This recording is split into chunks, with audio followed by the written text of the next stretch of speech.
Everybody, welcome back to the channel. This is Lady Nika in with a reality Veggie soup. We're going to talk about the Braxton family values, cutting it in the ATL, and we're going to talk about Kandi's ski trip. All in this one video. At the beginning of the Braxton family values, we see Miss Evelyn and Tamar, and they're talking about Trina. And Miss E say, Trina gotta find her strength, and never return to Gabe. And I would agree with that, And let me just let me just start this off by saying, y'all know I don't go through the whole thing now with these people. No, man. We just gonna talk about bits and pieces of it to make a video, and I had to break it up because my end of news stuff was so long. It would have. I couldn't do this. Would have been the shit, but this time it has to be a reality Veggie soup because of the length of the in the news video. Well, anyway, we see Trina, and she concerned, because she got them 5 days to get out of the house. Did I do it right, you real house? Ain't that how she talk about house? I love how Trina talk. That shit so fake to me, but alright then, girl, whatever. But anyway, she's saying she need to talk to her boys about it and see how they feel. So we see her talk to her children one by one.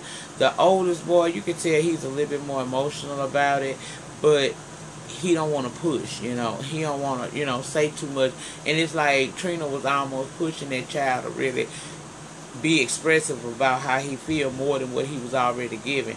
And I think that was a plot, for her storyline. But okay, whatever, it happened.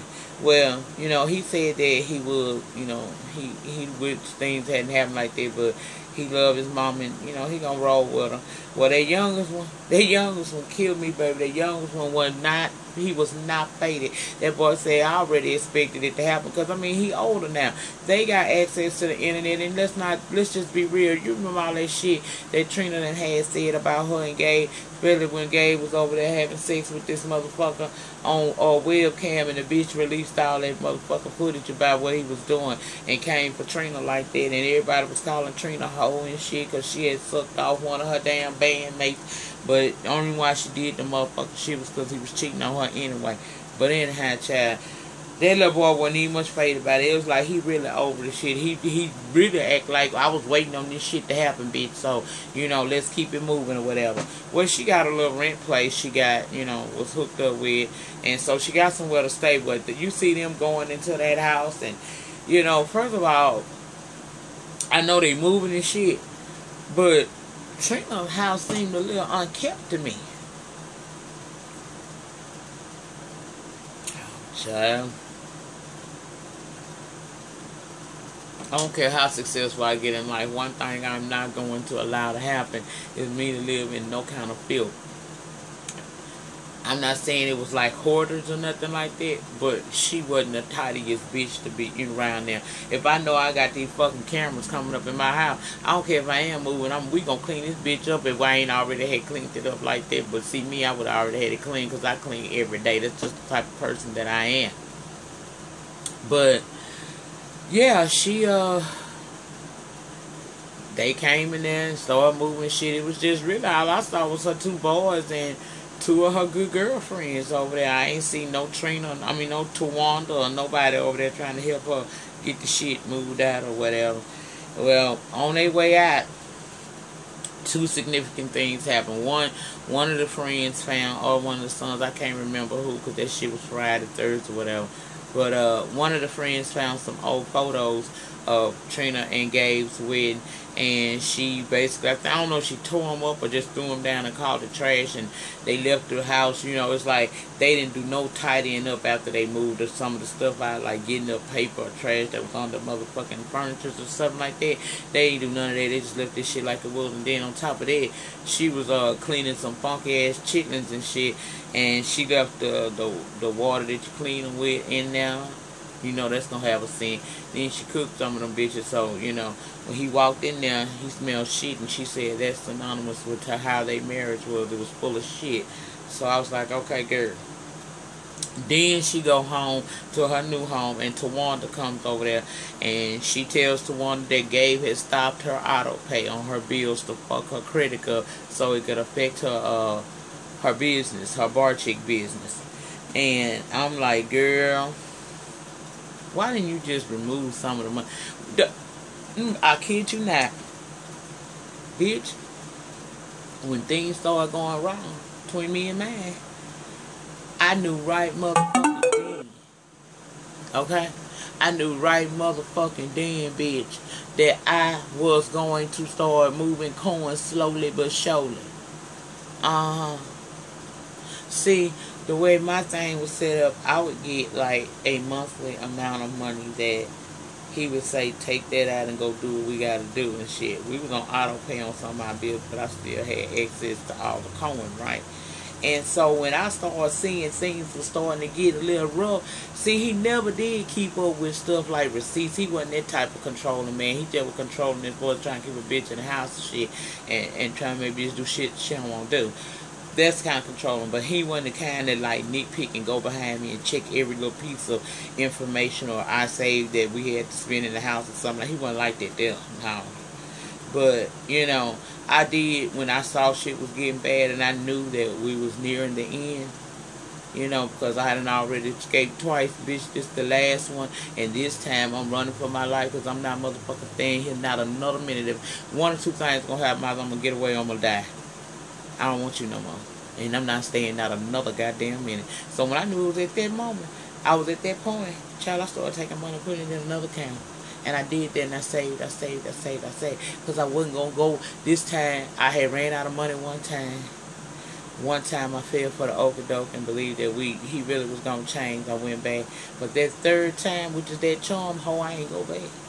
I've been free ever since. You know, so she should have motherfucking started moving money. But she ain't did shit, so now he's able to complicate her life by doing the things he's doing. Well, also at this meeting at the new house, she tells her that she wants to have a birthday bash, you know, a costume party. So, you know, to commemorate her 40th birthday. So her and her sister Tawanda go over there to the tattoo place, and I mean not tattoo, costume place, and it was a nice scene. I really did like that scene. That's kind of like how it used to be back when I really did like the Braxton Family Value. And it was like that again. It was really, really nice. It was just a nice interaction between sisters to try to get her mind off of it. And Trina let us know that she got a little mystery person that might come to the party. We don't know who this is, but we know it's a motherfucking man, because that's Trina. And where there's Trina, there's Dick. Let me see what else. Tracy is preparing for a showcase for her next single. I forgot the name of the motherfucker. I perfect something or another. But anyway, she preparing for that, and while she preparing for that, she also worried about Kevin Jr. Being engaged to this girl Olivia. Okay. Well, she take Kevin Jr. out to the skating rink to try to, you know, basically see if she can convince him to end this shit. And he basically telling her, look, I love her and this is what we gonna do. You know what I'm saying? I want to be with her. This is it. This is it for me, Mom. I don't want to be with any damn body else. You know, and Tracy went so far as to telling him, are you sure you want to have the same coochie every day? Girl, that just was a very uncomfortable conversation. I understand where Tracy's coming from as a mother, but what I'm saying is, the harder you pull for him not to do it, the more it seems like he's going to want to do it. That's just the way it goes. The more we buck against it, the more they're more inclined to want to do the shit that they're doing that we know they don't need to be doing. So that conversation she had with her son really wasn't fucking productive, okay? So now it comes to the night of the damn performance. She nervous and sweating and having many panic attacks and shit because she worried about her situation with him. And plus, there's a lot of people out there in that audience that can make her or break her.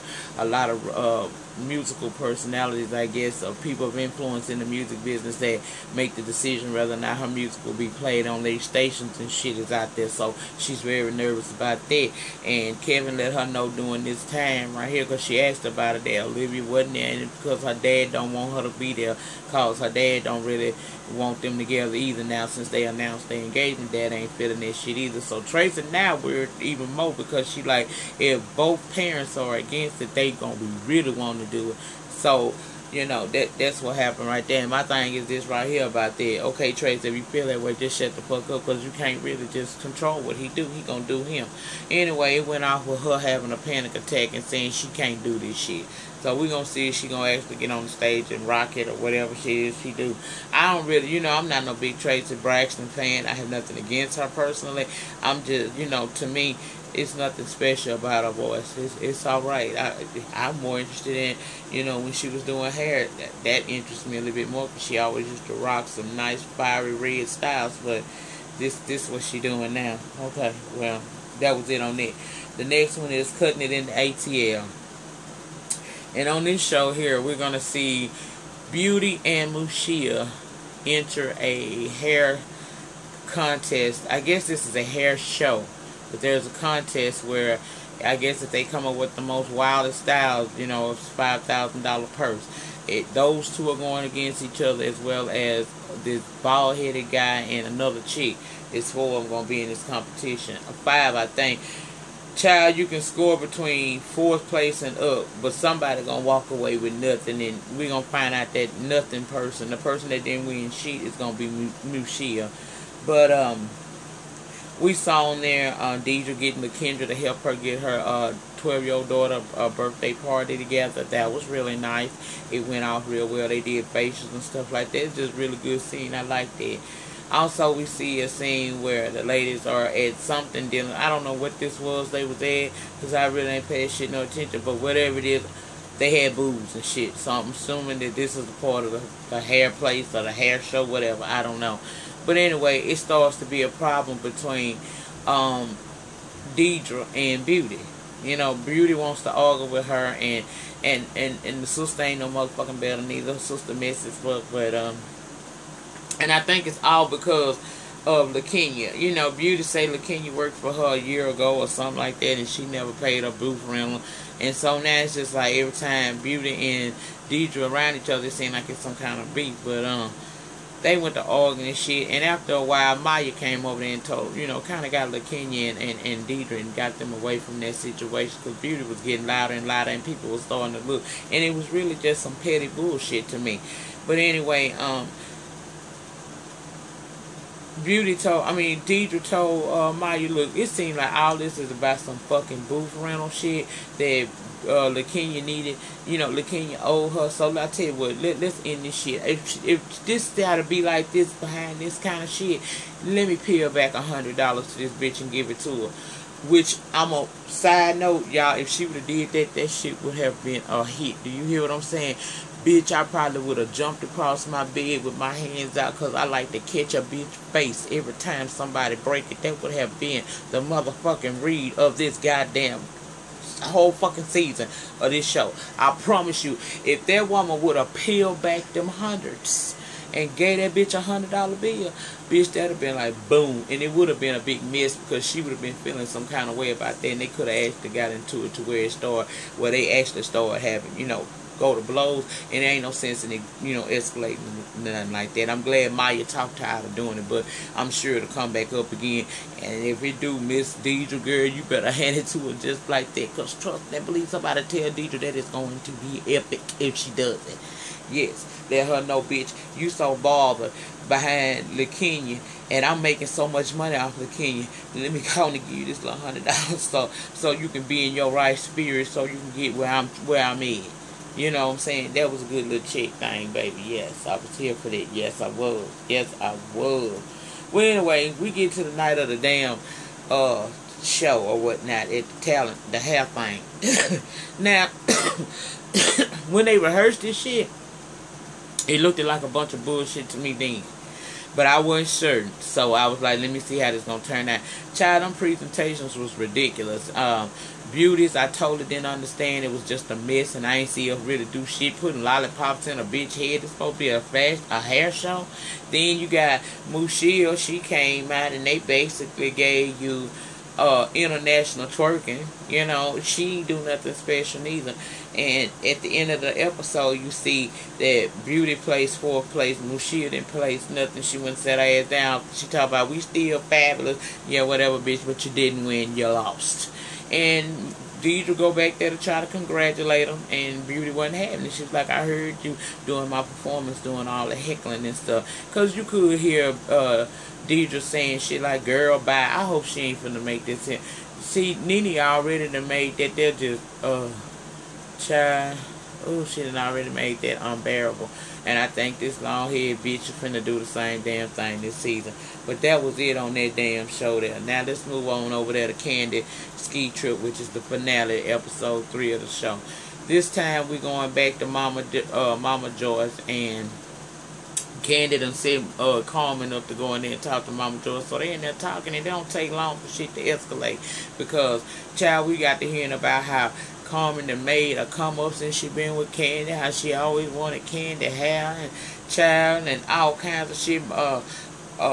Carmen telling Mama Joyce that she wrong. She been knowing her since she was 12 years old. She ought to know she wouldn't have done no shit like that. Because we still talking about Carmen and Todd supposedly fucking back way back.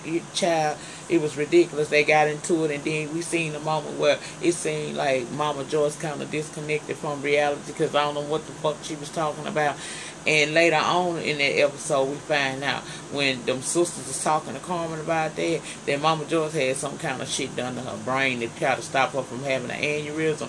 And they thinking that may be why Mama Joyce so focused on trying to start shit with Carmen and shit, because she feel like Carmen getting the time she's supposed to have with Kandi, and the same thing with Todd, so she just picking at her.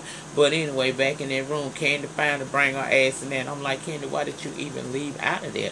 You shouldn't have never left your mama in there with that girl. Not to say Carmen gonna do nothing to her, which if she did, I could almost understand, because Mama Joyce is a little too feisty. You can say things, but you need to be mindful of what the fuck you saying and how you don't get in people's face, because it couldn't have been me. My friendship with Kandi would not have stopped me from popping the fuck out of her mama when she entered my airspace. We just wouldn't be friends no more, and bitch, I have to go get me some real work, because you know under Kandi she ain't doing no real work. Well, anyway, Todd finally walk up in there, and he tell Mama Joyce straight up, look, on my mama grave, I ain't do this shit. But he's so over this shit, he just walks out of there. And Kandi tell her mama, you know, you can't just go around trying to repeat what you and believe what you hear, because Todd did not do anything with Carmen. You know, so, whatever. Anyway, let me wrap this shit up.